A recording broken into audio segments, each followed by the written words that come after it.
Yo, so last night I watched the movie, listening to Kenny G, the HBO special, and it was actually really dope. It was a really good movie. And I want to comment about something I saw. You know, when they were critiquing Kenny for how he was playing and how he composed his music, a lot of the like jazz purists and the people who study jazz for a living and critique it, they were saying that Kenny's music is not in the jazz tradition and that it's like outside of what was created by the many jazz pioneers that came before. And maybe they're right. I'm not a jazz expert. I don't know a lot about jazz, to be honest. But I think when it comes to black music, especially music that was created back then during that time of segregation, a lot of these artists were probably just doing what they love and what came natural to them. And one of the professors about jazz said something like, playing certain bebop jazz is like getting a PhD. And I'm like, I'm sure the guy who invented bebop jazz or the artist who played bebop jazz weren't looking at it in this mathematical sort of like calculated art form. They were probably just playing how they felt, doing what they love, and playing on the rhythms, getting high, smoking marijuana. And I also want to say that, it seems like in black art, there seems to be that one white artist who really excels at it. For example, Eminem and Hip-Hop. He's taken hip-hop to extreme levels with his talent, right? But he does it in a technical way. And my biggest critique of Eminem is that his music seems to be divorced from the black tradition that it came from, because now Eminem raps very abstractly and very weird. He sort of took a different path than Cannabis took when it came to his music. Cannabis sort of did the same thing, but Eminem took it into the pop lane, and he raps extremely fast and doesn't rap with the same sort of rhythm and flow. Like when we hear Forgot About Dre, he had a certain syncopation and flow that was just, very much in the black tradition. But now he's doing something else. And when I watched the Kenny G documentary, it seems somewhat like the same thing. Like he's obviously a savant. He is someone who is very gifted at the saxophone and other sorts of horns. But he seems to take it into a technical way, and it doesn't really seem to come from the soul, right? But he's also an artist who innovated the style, created a whole new genre of smooth jazz, and really elevated his art form. So I'm conflicted in a way about how I feel about Kenny G, because on one hand, I always salute artists and I applaud artists who innovate, right? But it's still hard for me as a black man to see a white man get so much benefit off of black art when there are so many other talented jazz musicians who don't get the same light. So when I watched the Kenny G documentary, I had a new appreciation for his music. I looked up the song Champagne because they played it, and I actually liked that song. And I just feel like the Kenny G documentary did a good job on showcasing him as an artist, what he's contributed to art, how the critiques of him don't really make sense because the jazz critics who criticize him are looking at jazz or music in general the wrong way. I just always will detest any person who studies black art and then finds the way to mathematize it, if that makes sense, to turn it into some sort of algebra equation and that sort of thing, because that ruins it. And I also want to talk about in this video, like my top five favorite movies of all time. Now, I've watched a lot of movies, and generally, I watch movies only once. I very rarely watch a movie more than once, right? And the movies that I'm going to name now are just the movies that I remember. Like they left it like an impression on me. So like my number one movie of all time, in my opinion, is Dope. All right, I have a soft spot for coming of age stories, and Dope is this coming of age story about this boy from South Central who's very gifted and intelligent, but then he gets caught up in the drug game, and then hilarity ensues. And it's a really funny movie. It's really touching and clever how they execute it. I wish they made more movies like that because there's not a lot of them like that. So that's my number one favorite movie of all time. It's one of the few movies I've watched more than once, and it's one of the few movies like I show people like when I get a chance because it's really fun. My second favorite movie of all time, I've watched this recently, but it left such a big impression on me because it was so funny and it was so good. My second favorite movie of all time has to be Zola, right? And Zola, I don't even know how to describe the story. It's about this girl, this Florida girl. She meets this ratchet Florida girl, and they go on this crazy adventure in Miami. It was just so insane, and it reminded me so much of my time in Florida. And it was it was just hilarious on so many levels. So my top two movies are like comedies or dramedies, if you want to say.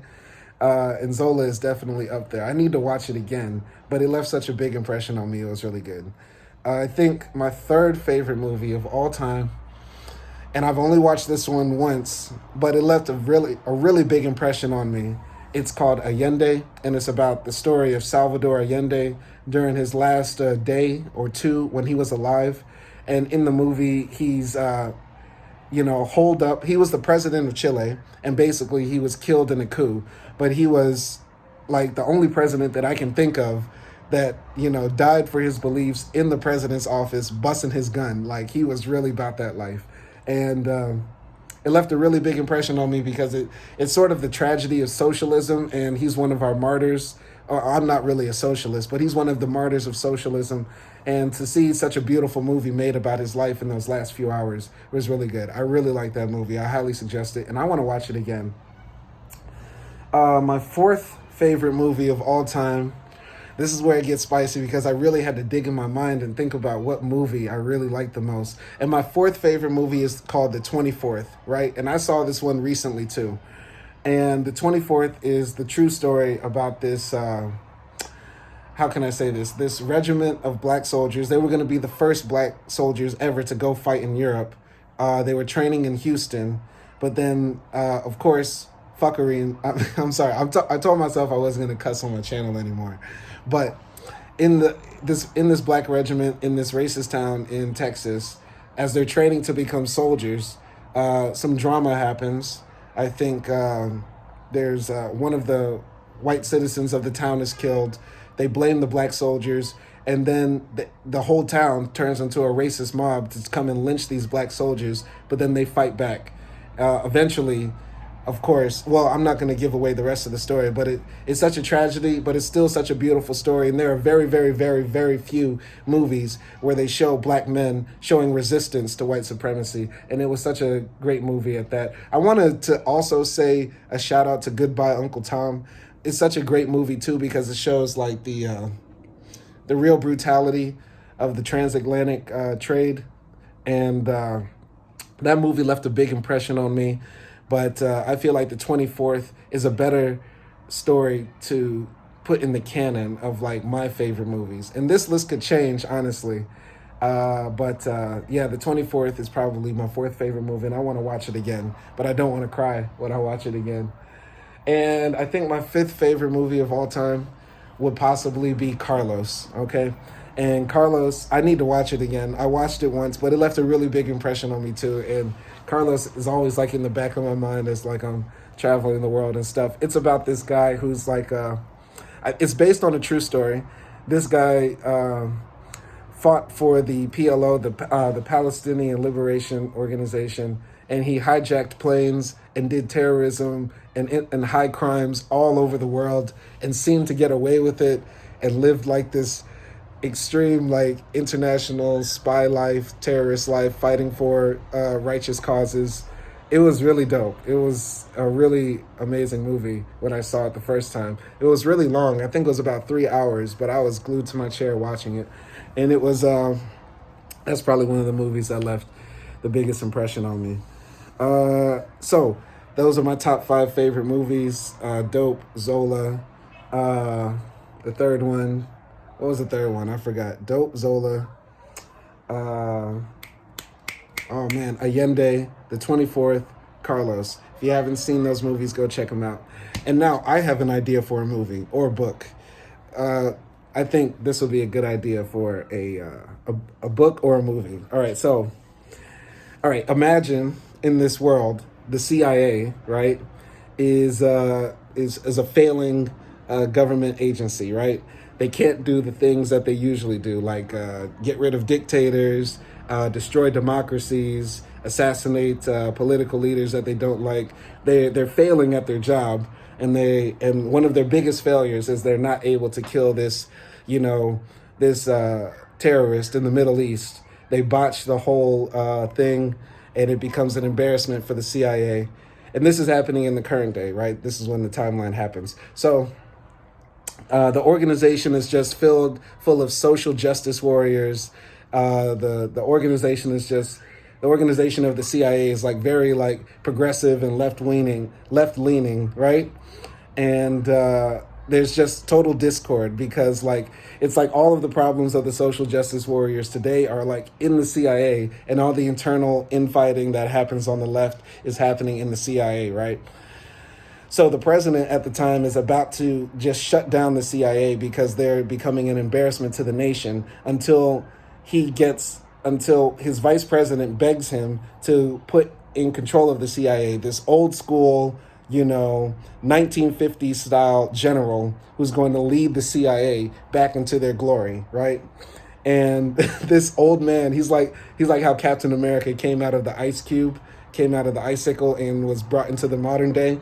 It will be like this man with this 1950s mentality now has to lead the CIA, which is full of like, he, she, it, they pronoun sort of people, Black Lives Matter protesters, all sorts of stuff. He has to rally these people to come together to make the CIA the organization it was. And these people then form like this new group in the CIA that then starts going back to their former glory. So I think it would be pretty funny if like this 1950s guy was like, had to be educated on pronoun usage and different forms of gender and sexual orientations, while at the same time having these people like do drone strikes on Guatemala and like assassinate Middle Eastern presidents and orchestrate African coups. I think it would be a pretty funny story. It would be like in this story we're rooting for the bad guys to win, but it's like the CIA is like, we want the CIA to get back to their glory, but we want them to do the bad things. You know how like in The Dictator, we were rooting for the dictator to come back and rule his people with the iron fist? It will be like that sort of idea, right? I think that will be a pretty funny movie, Anyway, that's just my talk about movies today. Go watch the Listening to Kenny G doc. Go check out those 5 movies I suggested and hit the like button, subscribe, leave a comment, share this video, and peace.